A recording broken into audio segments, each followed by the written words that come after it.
아멘. 예, 우리가 잠깐 본 이 말씀 안에 어떤 역전의 드라마가 기록되어져 있는 듯합니다. 마태복음 5장은 예수님께서 산상보훈이라고 하는 설교를 하셨는데요, 8가지 그 복에 대해서 선언을 하시죠. 예를 들면 심령이 가난한 자는 복이 있나니 천국이 저희 것이미요.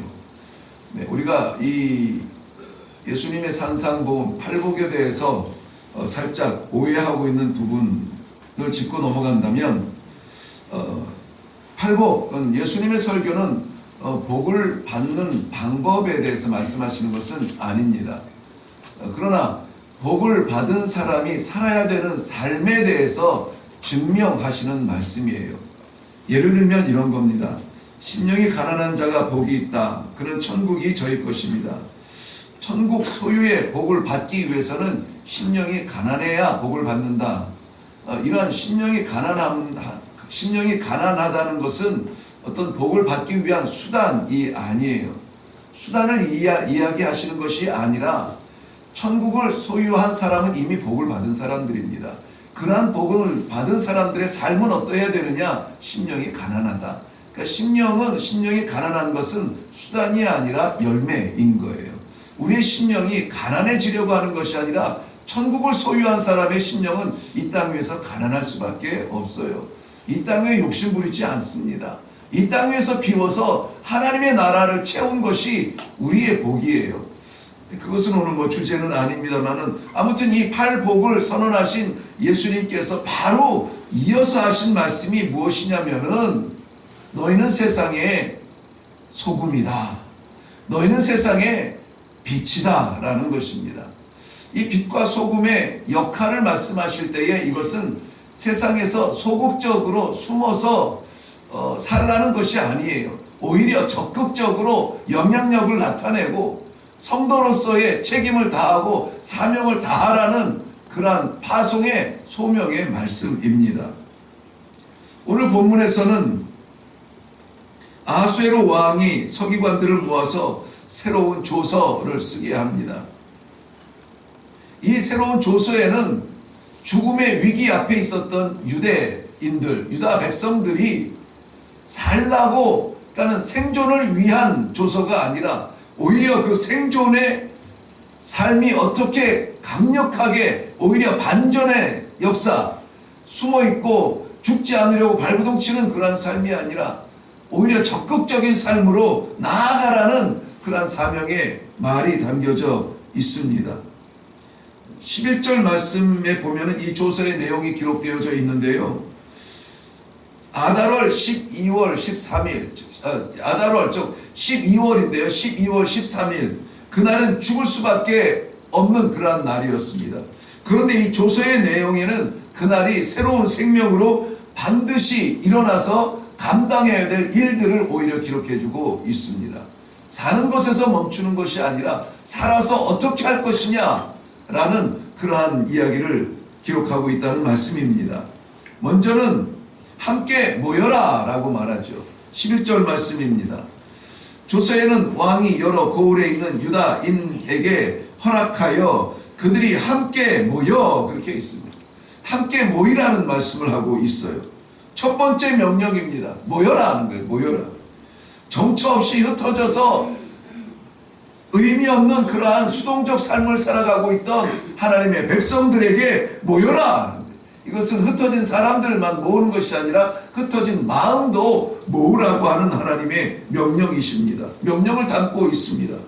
하나님께서는 포로되었던 유다 백성들을 모으시듯이 죄에 포로되었던 하나님의 백성들을 모아서 이렇게 부르십니다. 에클레시아. 거룩하게 구별되어 이 땅에 흩어져 있는 우리를 모으시고, 하나님께서 우리의 생명의 정체성을 다시 한번 오늘 선포해 주시는데, 저희들이 모인 이유입니다. 저희들이 이 자리에 모여있는 각자의 다양한 삶의 현장에서 흩어져 있다가 오늘 우리가 모여있는 그 이유입니다. 그 이유가 오늘 이 조서 안에 기록되어져 있는 것입니다. 선포된 새로운 조서는 우리에게 모이라 명령하셨습니다. 모여야 돼요. 일단 모여야 돼요.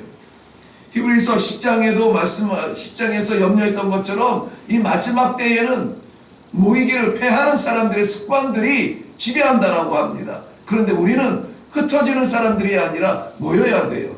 교회의 종례의 목적은 흩어지는 겁니다. 그러나 흩어지기 위해서 모여야 됩니다. 모여서 새로운 꿈, 새로운 하나님 나라에 대한 소망을 나누고 그 소망을 이루기 위하여서 우리가 사랑의 빛으로 마음을 열고 세상을 품기 위해서 나가는 것, 이것이 교회의 역할입니다. 요즘에 보면은 저에게 저를 염려하는 분들이 하시는 말씀들이 있어요. 지금 이 시대가 많이 변했는데 제가 지금으로부터는 22년 전입니다만 22년 전에 부목사로 섬기다가 선교사로 나아가서 한국 교회에는 20년의 공백이 있습니다. 그러니까는 새로운 시대에 대한 그 감각이 염려가 되어서 기도해 주시는 분들이 있습니다. 그런데 20년 전이나 지금이나 교회가 감당해야 되는 그 사명은 변함이 없어요. 시대가 변해도 사명은 변하지 않습니다. 그것은 성도들은 모여서 마음을 합하고 기도에 힘써서 힘을 얻어 세상을 복음으로 정복하기 위하여서 나아가야 되는 그러한 사명은 변하지가 않았어요. 그런데 20년 전이나 지금이나 교회는 모이기에 힘쓰는 사람들이 힘을 씁니다. 마음을 다하는 사람들이 힘을 얻게 되어 있어요. 이상한 점을 좀 보게 된 것이 무엇이냐면은 변하기는 변했습니다. 교회에서 직분을 받게 되면은 어떻게 해서든지 그 직분에 좀 맞춰 보려고 내 삶을 포기하던 그러한 그 직분자들의 그림이 제 마음에는 기록되어져 있습니다. 근데 요즘에는 직분자가 됐든 뭐가 됐든 모이는 거 그렇게 힘쓰지 않는 것 같아요. 시간이 되고 여력이 되면은 모이고 바쁘고 약속이 있으면은 뭐 다음 주에도 모일 수 있으니까 직분자들이 집에 있는 시간임에도 불구하고 예배 시간을 건너뛰는 것을 볼 수가 있어요. 하나님과의 약속이 어긋나는 겁니다. 우리는 모이게 힘써야 됩니다. 특별히 기도의 자리면 무조건 달려가서 기도에 힘써야 됩니다. 섬기는 자리면은 무조건 달려가서 섬겨야 돼요. 이 땅에서 쏟아져서 하나님의 나라를 채우겠다는 것이 우리 성도들의 성숙한 모습이에요. 그 성화의 모습이에요. 그렇기 때문에 모이기를 패하는 자들 어디에 있습니까? 우리의 곁에 있지 않습니다. 우리의 마음의 갈등 속에 있어요. 좀 더 쉬자, 좀 더 놀자, 이 좋은 날씨에 다른 데 가보자 유혹하는 것들을 우리가 과감하게 잘라버리고 하나님의 사명을 위하여서 모여라 하는 이 말씀, 이 조서를 우리가 오늘 마음에 담고 특별히 주말이 시작될 때에 하나님의 사명과 주의 일을 위하여서 모이는 일에 우선순위를 담고 모일 수 있는 백성들이 되기를 주님의 이름으로 축원합니다. 두 번째 조서에 기록된 것은 스스로 생명을 보호하라 라고 기록되어져 있습니다. 유대인들의 지금 형편은 자신의 생명 보호권이 없습니다. 게다가 12월 13일에는 모든 유대인들이 전국에 다 인도로부터 구스까지 127도의 모든 유대인들이 죽게 되어 있습니다. 그런데 조서가 새롭게 기록이 되어져 있어요. 생명을 보호하라는 것입니다. 너희의 생명을 스스로 보호하라는 것입니다. 죽이면 죽을 수밖에 없는 수동적인 삶이 아니라 스스로 보호할 수 있는 오히려 저항하고 받아들이지 말고 죽음의 칼을 그저 받지 말고 생명을 위해서 싸우라는 것입니다. 하나님은 우리를 자녀로 부르셨지만 하나님은 우리를 디모데후서 2장에 그리스도의 군사로 부르셨어요. 하나님은 우리를 평화를 위해서 부르셨지만 하나님은 우리를 에베소서 6장에 있는 말씀처럼 무장하여 영적 전쟁에 나가라 라고 말씀하고 있는 것입니다.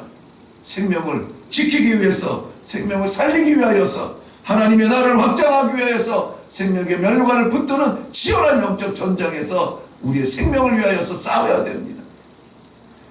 그저 주시면 받고 안 주시면 말고, 아니요, 우리 아이처럼 좀 더 달라고, 좀 더 달라고 때를 쓰면서 하나님 앞에 메어 달리는 기도의 자리가 되어야 될 줄로 믿습니다. 오늘 우리에게 허락한 시간, 오늘 우리에게 허락한 건강, 이것을 위하여서, 우리의 사명을 위하여서 사용할 수 있기를 바랍니다.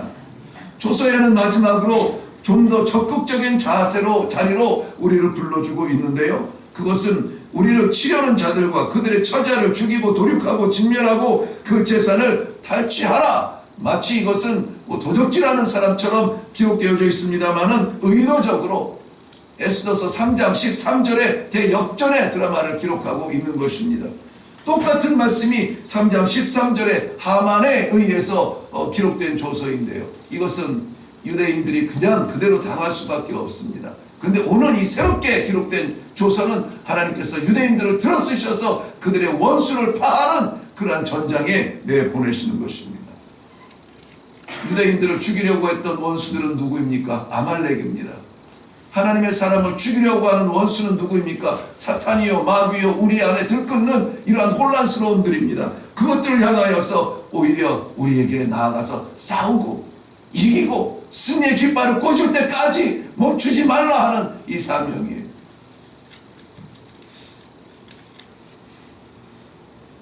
시대가 변했다는 것은 아마 이런 때에도 적용이 되지 않을까 싶습니다. 교회라고 하는 것, 신앙생활이라고 하는 것이 어느새 우리들에게는 마치 물을 올려서 마시듯이 갈증을 채우듯이 평안과 위로와 안락한 그러한 자리. 그러니까 교회에 와서도 이 사명에 대해서 말하기가 어렵다는 거예요. 수고하고 땀 흘리라는 말을 하기가 어렵다는 거예요. 그냥 편안하게 좋은 말씀 듣고 그저 내가 드리는 것이, 내가 드려야 되는 예배가 내 사명이라면 예배 한번 드리고 그걸로 성도의 사명을 다하는 것처럼 여기지만, 그러나 하나님의 말씀은 그것이 아닌 마지막 순간까지 최후 승리를 얻기까지 주의 십자가 붙들리라. 주의 십자가 중요합니다. 그러나 그것보다 중요한 것은 뭡니까? 최후 승리를 얻기까지예요. 최후 승리를 얻기까지. 최후 승리는 싸우지 아니하면은 이길 수 없는 그러한 자리입니다. 주님은 골고다 올라가셨는데 우리는 조금 걷는 것을 어려워서 나아가지 못합니다. 주님은 십자가 지셨는데 우리는 불편한 짐을 지지 않으려고 합니다. 아니야. 나가서 싸우고 우리의 마음에 혼란을 주고 우리 교회를 깨뜨리고 우리의 관계를 무너뜨리는 그런 원수들과 싸워라라는 것입니다. 교회의 생명은 유지되고 안전한 보호막 아래서 축복의 아니라 영적 무력감을 깨뜨리고 영적 위기감을 이기고 나아가서 생명 복음을 죽음의 영역에 선포하고 그들에게 하나님의 생명을 나누는 그런 사명을 감당할 때에 비로소 교회는 교회로서, 성도는 성도로서 사명을 다하는 것입니다. 오늘 이 사명을 완수하는 하나님의 그리스도의 군사된 삶을 사시기를 바랍니다. 그럴 때에 어떤 결과가 나옵니까? 오늘 저는 그 결론을 살짝 감추어 두었는데요. 15절부터 17절까지의 말씀이 결론이에요. 이 사명을 다할 때 모이기를 힘쓰고 생명을 보호하며, 아니 오히려 나아가 싸우며 원수들을 치려는 이러한 애쓰고 노력함은 이러한 결론을 맺게 됩니다. 먼저는 모르드게가 푸르고 흰 조복을 입고 면류관을 썼다는 것입니다. 성문을 지키던 문지기의 복장은 아니죠. 수산성은 즐거이 부르고 유대인들은 기쁨과 영광에 가득 찼습니다. 하늘잔치가 벌어지고 있는 것이죠. 본토의 백성들이 유다인이 되었다고 합니다. 본토의 백성들이라고 하는 것은 지배자들입니다. 바사의 사람들이에요. 그들이 유다인이 되었다는 겁니다. 스스로 할례받고 개종하였다는 의미예요. 유다인들이 믿는 하나님을 믿는다는 의미입니다. 우리가 그렇게 기대하고 고대하는 전도의 열매 아니겠습니까? 이 열매의 과정을 오늘 보여주고 있는 것입니다.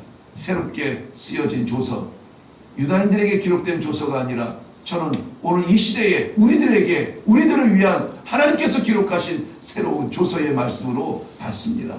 사랑하는 성도 여러분, 오늘 이 조서 말씀대로 하나님의 일을 사명을 위하여서 모이는 자리가 있으면 제일 먼저 달려가시고 무엇보다 우선순위로 달려가시고 우리에게 허락하신 이 신앙 잃어버리지 않기 위하여서 이것을 많은 원수들과 싸워 나아가며 마지막 승리를 이루는 그 영광의 자리까지 우리 모두 다가 같이 나아가는 귀하고 복된 하루가 되기를 주님의 이름으로 축원합니다. 기도하겠습니다. 살아계신 하나님 아버지, 은혜를 감사합니다. 죽음을 기다릴 수밖에 없었던 죄 아래 있던 우리를 하나님께서 그리스도의 피로 씻어주시고 새로운 조서를 선포하여 주시되 너는 내 것이다.